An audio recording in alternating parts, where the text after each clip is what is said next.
ಓಂ ಶಾಂತಿ ವೀಕ್ಷಕರ ಅಭಿಮಾನಿಗಳೇ, ಗುರುಮಕ್ಕಳೇ, ಭಕ್ತರೇ, ನಿಮ್ಮೆಲ್ಲರೂ ಒಳ್ಳೆಯದಾಗಲಿ. ಶ್ರೀ ಕ್ಷೇತ್ರ ಕೈವಾರ ಭಾಗ 4. ಈಗಾಗಲೇ ನೀವು ಹಿಂದೆಯ 1, 2, 3 ಭಾಗಗಳನ್ನು ನೋಡಿಲ್ಲ ಅಂದ್ರೆ ನೋಡಿ.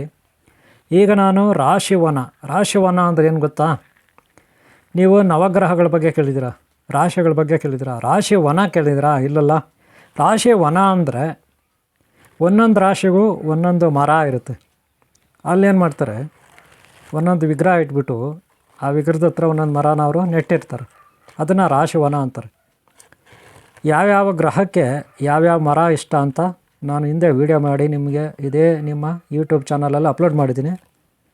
ಹಿಂದೆ ವೀಡಿಯೋಗಳು ಚೆಕ್ ಮಾಡಿ. ಗ್ರಹ, ತಾರೆ, ನಕ್ಷತ್ರ, ವನ ಅಂದ್ಬಿಟ್ಟು ಇದೇ ಯೂಟ್ಯೂಬ್ ಚಾನಲಲ್ಲಿ ನಿಮಗೆ ಸಿಗುತ್ತೆ.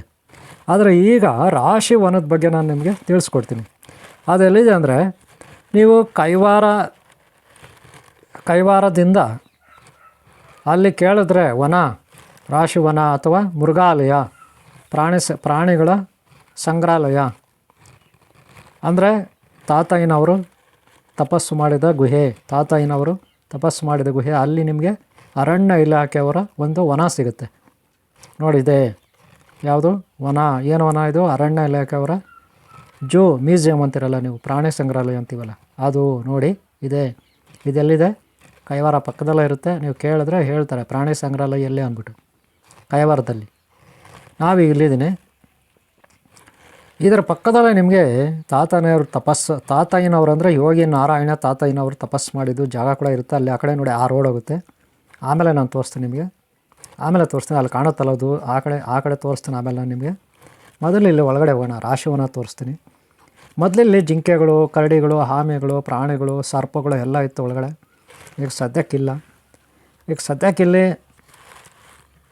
ಗೌರ್ಮೆಂಟು, ಸರ್ಕಾರದವರು ಇಲ್ಲಿ ಮೇಂಟೈನ್ ಮಾಡ್ತಾರೆ, ಅರಣ್ಯ ಇಲಾಖೆಯವರು.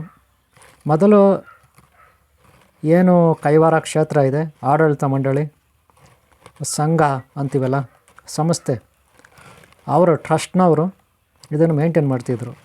ಅನಂತರ ಏನಾಯ್ತಾ ಗೊತ್ತಿಲ್ಲ, ಸರ್ಕಾರದವರು ತಮ್ಮ ಅಧೀನ ತಗೊಂಡಿದ್ದಾರೆ ಇದನ್ನು. ಗೊತ್ತಾಯ್ತಲ್ಲ? ನೀವು ನೋಡ್ಬೋದು, ಮೊದಲಿಗೆಲ್ಲ ಗಣಪತಿ ಇದ್ದಾನೆ.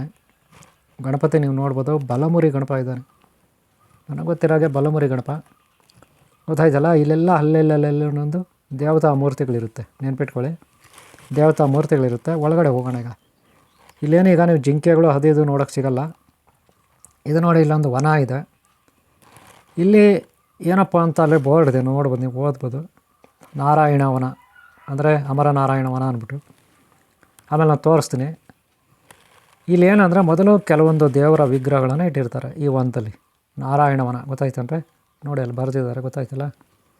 ಇದು ನಾರಾಯಣ ವನ, ಗೊತ್ತಾಯ್ತಾ? ಇಲ್ಲಿ ಹೋಗೋಣ, ಒಳಗಡೆ ಹೋಗೋಣ, ಓಕೆನಾ? ಇಲ್ಲಿ ನಿಮಗೆ ಒಂದೊಂದು ವಿಗ್ರಹಗಳಿರುತ್ತೆ. ಪಕ್ಕದಲ್ಲೇ ನಿಮಗೆ ರಾಶಿವನ ಕೂಡ ಇರುತ್ತೆ. ರಾಶಿವನ ಅಂದರೆ ಏನು? ಒಂದೊಂದು ರಾಶಿ ನಿಮ್ಮದೇ ಆದ ರಾಶಿಗಳಿರುತ್ತೆ ಅಲ್ವಾ? ಹೆಸರು ಬಲ ತಕ್ಕಂಗೆ ನಿಮ್ಮ ಹೆಸರ ಮೊದಲ ಅಕ್ಷರ ಇರುತ್ತಲ್ಲನ್ರಿ, ನಿಮ್ಮದು ಏನೋ ಒಂದು ಹೆಸರು ಇರುತ್ತೆ ನಿಮ್ಮದಲ್ವಾ? ಅದರ ಮೊದಲ ಅಕ್ಷರ ಏನಿರುತ್ತೆ, ಅದಕ್ಕೊಂದು ರಾಶಿ ಅಂತ ನೀವು ಅಂತಿರಲ್ಲ, ನಮ್ಮ ಹೆಸರು ಬಲ ರಾಶಿ ಅಂತಿರಲ್ಲ, ಹಾಗೆ ಇದು ನಾರಾಯಣವನ. ಗೊತ್ತಾಯ್ತಲ್ಲ? ನೀವು ನೋಡ್ತಾ ಇರೋದು ಈಗ ಇಲ್ಲೊಂದು ಕೆಲವು ವಿಗ್ರಹಗಳಿರ್ತಾರೆ, ಸೂರ್ಯ ಭಗವಾನಲ್ಲಿ. ಹಾಗೆ ಇನ್ನೂ ಕೆಲವು ವಿಗ್ರಹಗಳಿರ್ತಾರೆ. ಇಲ್ಲಿ ಕಡೆ ಒಂದು ಗಣಪತಿ, ಅಲ್ಲಿ ಒಂದು ಅಮರನಾರಾಯಣ ಸ್ವಾಮಿ ವನ ಅಂದ್ಬಿಟ್ಟು. ಇಲ್ಲಿ ನೋಡ್ರಿ, ಇಲ್ಲಿ ಇದು ಗಣಪತಿ ಇರಬೇಕಾಗಿತ್ತು. ಇದರಲ್ಲಿ ಗಣಪತಿ ಇರಬೇಕು, ಗಣಪತಿನೇ ನಾಪತ್ತೆ ಆಗ್ಬಿಟ್ಟವನು, ಹೆಸರು ಮಾತ್ರ ಇದೆ ಕೆಳಗಡೆ. ನಾನು ಆಗಲೇ ಹೇಳಿದೆ, ಸರ್ಕಾರದವರು ಮ್ಯಾನೇಜ್ ಮಾಡ್ತಿರೋದು. ಸೆಕ್ಯೂರಿಟಿ ಇರ್ತಾರೆ, ಎಲ್ಲರೂ ಇರ್ತಾರೆ, ಆದರೆ ಗಣಪತಿ ನಾಪತ್ತೆ ಆಗಿದ್ದಾನೆ. ಗೊತ್ತಾಯ್ತೀನಿ. ಆಮೇಲೆ ನೋಡ್ರಿ, ಇಲ್ಲೊಂದು ವಿಗ್ರಹ ಇದೆ, ಅಲ್ಲಿ ಕೆಳಗಡೆ ಬೋರ್ಡ್ ಇರುತ್ತೆ, ಓದ್ಕೊಬಿಡಿ ಕನ್ನಡದಲ್ಲಿ. ಗೊತ್ತಾಯ್ತಲ್ಲ? ಇದು ನಾರಾಯಣ ವನ ಅಂತ ಹೇಳಿದ್ದಾರೆ. ಗೊತ್ತಾಯ್ತಲ್ಲ? ಇಲ್ಲಿ ಕೆಲವು ವಿಗ್ರಹಗಳಿರುತ್ತೆ. ಇದರ ಪಕ್ಕದಲ್ಲೇ ನಿಮಗೆ ರಾಶಿವನ ಇರುತ್ತೆ. ನಾನು ತೋರಿಸ್ತೀನಿ ನೋಡಿ. ಇದು ಅಮರನಾರಾಯಣ ಸ್ವಾಮಿ ವನ ಅಂದ್ಬಿಟ್ಟು 4 ದಿಕ್ಕಿನಲ್ಲಿ, 4 ಮೂಲೆಯಲ್ಲಿ 4 ವಿಗ್ರಹಗಳಿದೆ. ನೀವು ನೋಡಿದ್ರಿ, ಒಂದು ಕಡೆ ಗಣಪತಿ, ಇನ್ನೊಂದು ಕಡೆ ಕುಮಾರಸ್ವಾಮಿ, ಇನ್ನೊಂದು ಕಡೆ ಏನೋ ಒಂದು ಅಲ್ವಾ? ಇದು ಕೂಡ ನೋಡಿ, ಇದು ಒಂದು ದಿಕ್ಕಿನಲ್ಲಿದೆ, ಶಿವ ಇದ್ದಾನೆ ಇಲ್ಲಿ ಸದ್ಯಕ್ಕಿಲ್ಲಿ. ಅಲ್ಲಿ ಅಮರನಾರಾಯಣ ಸ್ವಾಮಿ ಇದ್ದರೆ ಇಲ್ಲಿ ಶಿವ ಇದ್ದಾನೆ. ಇದು ನೋಡ್ರಿ ರಾಶಿವನ, ಪಕ್ಕದಲ್ಲಿದೆ ರಾಶಿವನ. ಗೊತ್ತಾಯ್ತಲ್ಲ? ಮೇಯ್ನ್ ಇಲ್ಲಿಗೆ ನಾನು ನಿಮ್ಮನ್ನು ಕರ್ಕೊಂಡು ಬಂದೆ ನೋಡಿ. ರಾಶಿವನ, ಸಿಂಹರಾಶಿ, ಆಮೇಲೆ ಏನಿದು ಮೇಷರಾಶಿನ, ಏನು ರುಚಿಕ ರಾಶಿ. ಗೊತ್ತಾಯ್ತಲ್ಲ? ರುಚಿಕ ರಾಶಿ. ಇಲ್ಲೇನು ರಾಶಿ ಇದೆ ನೋಡ್ರಿ, ಮಿಥುನ ರಾಶಿನ. ಓಕೆ, ಓದ್ಕೊಬಿಡ್ರಿ, ಕೆಳಗಡೆ ತೋರಿಸ್ತಾ ಇದ್ದು ನೋಡಿರಿ, ಕನ್ನಡದಲ್ಲೇ ಇರುತ್ತೆ, ಓದ್ಕೊಬಿಡಿ. ಗೊತ್ತಾಯ್ತೇನು ರೀ? ಇದೇನು ರೀ ವೃಷಭ ರಾಶಿ. ವೃಷಭ ಇಲ್ಲಿ ನೋಡಿರಿ, ಮೇಷರಾಶಿ ಅಲ್ಲನ್ರಿ ಇದು? ಏನಿದು ಮೇಷನಾ? ಇಲ್ಲಿ ನೋಡಿರಿ ಮೀನ ರಾಶಿದು. ಗೊತ್ತಾಯ್ತೇನು ರೀ? ರಾಶಿ ಬರೀ ಇಲ್ಲಿ ವಿಗ್ರಹಗಳಿದೆ ಅನ್ಕೋಬೇಡಿ, ಮರಗಳಿದೆ, ತೋರಿಸ್ತೀನಿ, ಅಕ್ಕಪಕ್ಕ ಮರಗಳಿದೆ. ಇದು ಕುಂಭರಾಶಿ ಅಲ್ಲೇನ್ರಿ? ಅಲ್ವಾ? ಇಲ್ಲಿ ನೋಡಿರಿ ಏನಿದೆ ಇದು ಮಕರ ರಾಶಿನ. ಇಲ್ಲಿ ನೋಡಿ ಧನಸ್ಸು ರಾಶಿ ಅಲ್ಲೇನ್ರಿ? ಧನಸ್ಸು ರಾಶಿ ಅಲ್ವಾ? ಇದು ಕಟ್ಟಿದ್ದಾರೆ ಏನೋ ಒಂದೊಂದು ಇದಕ್ಕೆ ವೃಶ್ಚಿಕ ರಾಶಿ. ಓಕೆನಾ? ವೃಶ್ಚಿಕ ರಾಶಿ ಇನ್ನೂ ಒಂಥರ ಸೂಸ್ತದೆ ನೋಡಿರಿ, ನೋಡ್ಕೊಬಿಡ್ರಿ. ತುಲಾ ರಾಶಿ ಅಲ್ಲನ್ರಿ ಅಲ್ಲಿ ತಕ್ಕಡಿ. ತಕ್ಕಡಿ ಅಲ್ಲನ್ರಿ ಅದು ಅಲ್ಲಿ. ಆಮೇಲೆ ಇಲ್ಲಿ ಅಲ್ವಾ?